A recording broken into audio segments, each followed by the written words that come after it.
नमस्ते भाइयों, मैं आपका दोस्त ब्रह्मदत्त। आज हम बात करेंगे कि 498 ए की जो एफआईआर है उसको हम आगे कैसे चैलेंज करें। काफ़ी भाइयों ने मुझे कमेंट किया, काफ़ी लोगों ने कहा कि सर महिला थाने में जाती है, हमारी पत्नी थाने में जाती है और एफआईआर दर्ज करा देती है, हमारा पक्ष नहीं सुना जाता है और एक तरफा तरीके से हमारे खिलाफ एफआईआर दर्ज कर दी जाती है, पूरे परिवार को फंसा दिया जाता है। तो उसी के संबंध में आज हम बात करेंगे कि अगर आपके खिलाफ में एफआईआर दर्ज हो जाए तो उस एफआईआर को कैसे चैलेंज करना है और किस तरीके से किन किन चीज़ों को रखना है। वैसे मैं जो अब तक जो वीडियो बनाया हूँ, जितने मैं वीडियो बनाता हूँ, वो अपने प्रैक्टिकल एक्सपीरियंस के आधार पर ही बनाता हूँ और जो कि मैंने अपनी व्यक्तिगत लाइफ में उनको अप्लाई किया और हम सफल भी हुए और सफल हो भी रहे हैं। तो उसी के आधार पे मैं अपना एक्सपीरियंस आप लोगों के बीच में शेयर करता रहता हूँ। आप लोगों का प्यार मिल रहा है, आप लोगों का सहयोग मिल रहा है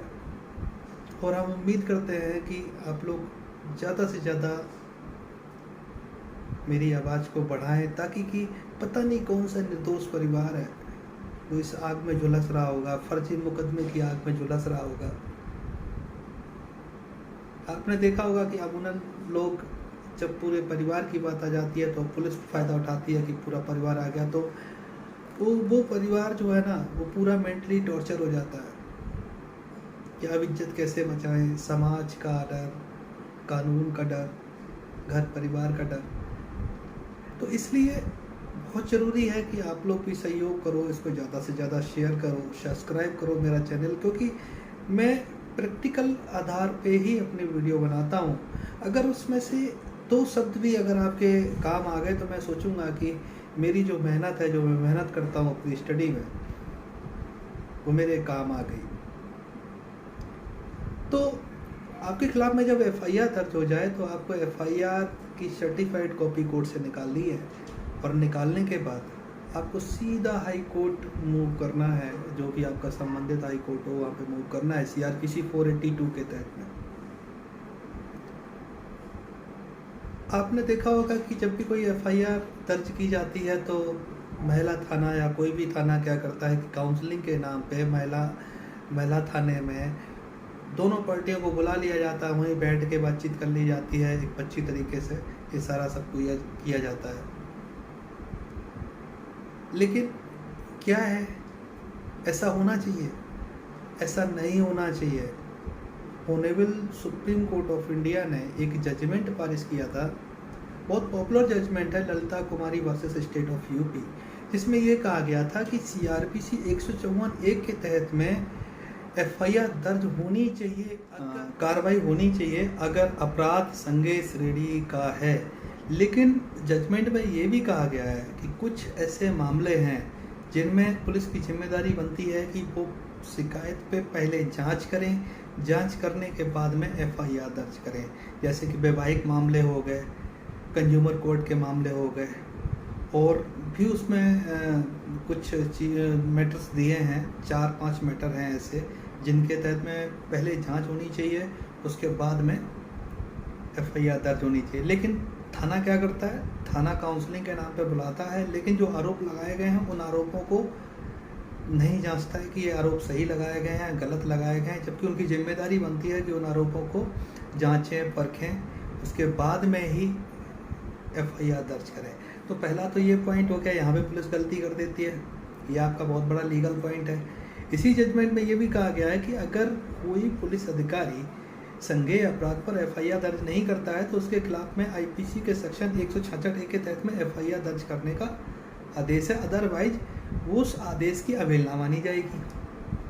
लेकिन यहाँ पे क्या करते हैं, 498 की जैसी शिकायत जाती है उसमें किसी भी तरीके से कोई इन्वेस्टिगेशन नहीं करते हैं और सीधा सीधा काउंसलिंग के नाम पे एफआईआर दर्ज कर देते हैं। तो यहाँ पे इसका वायलेशन हो रहा है, तो इस तथ्य को भी मैं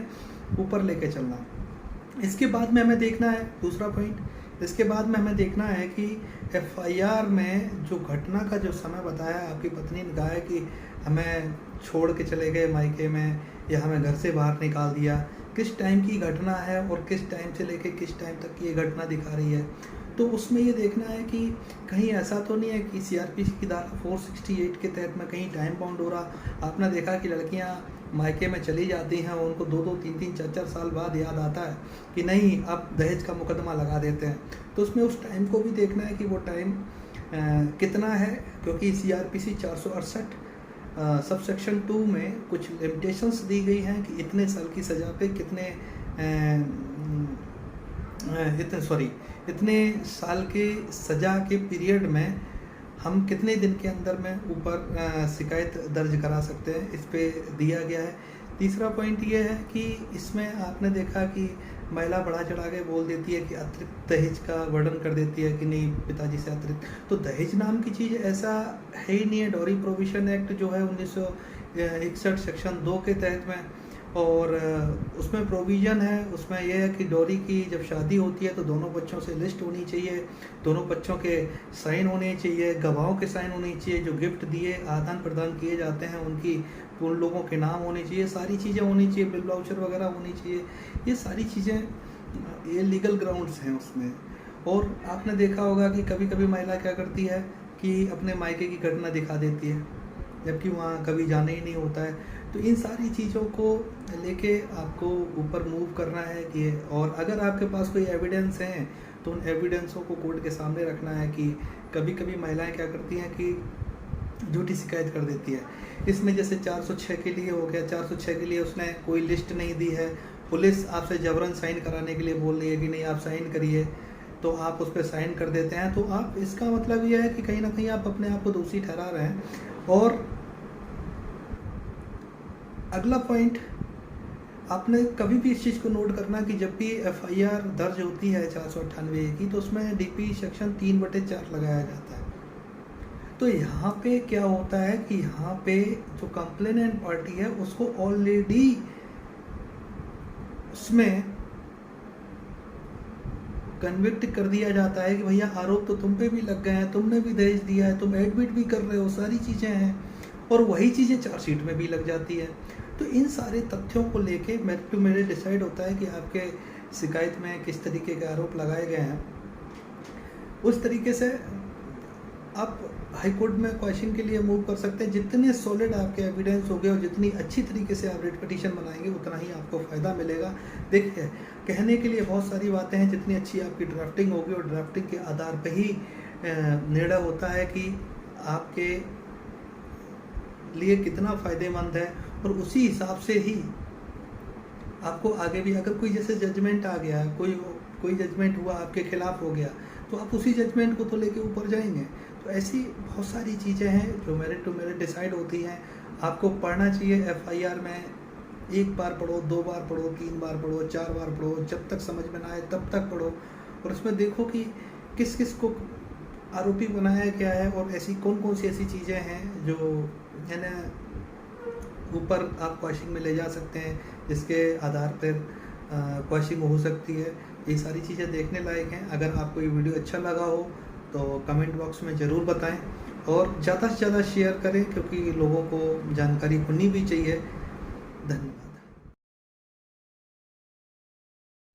चैनल को सब्सक्राइब करना ना भूलें और हमारे ताज़ा वीडियो सबसे पहले देखने के लिए